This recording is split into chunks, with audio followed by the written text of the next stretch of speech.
कटक जिला बांकी आरंभ होई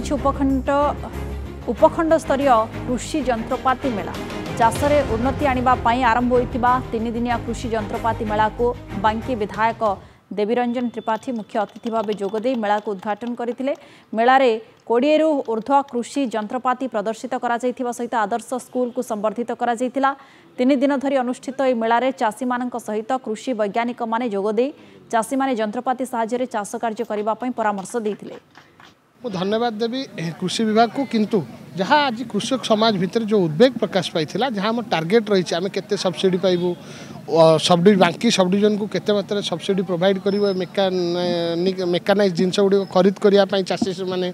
ए कथा स्पष्ट भाव उल्लेख करा जायनि। आज आलोचना होती कलेक्टर को आज जन आगामी 2 दिन भितर से टार्गेट केमती आसो से टार्गेट केमती अचीव करा जाय परिवो व्यापक रूपे बांकी अंचल कृषक माने केमती तार सुविधा सुजोग पाई परिवे से विषय सब प्रकार कार्यक्रम लेबर प्रॉब्लम टाको एवॉइड करिया पई आमे केमती विभिन्न स्तर रे आमे जो विभिन्न चाषर जो रहिला ये रहिला सेइथरे आमे केमती जंत्रपातिर उपयोग करी आमे सुरुखुर रे हमर चाष कार्य को नै परिबा से अनुसार सेटा को आम चाष कृषक मानक भितरे ताकू गोटे अवेयर करिया पई सेई जो मेलार आयोजन कराउची।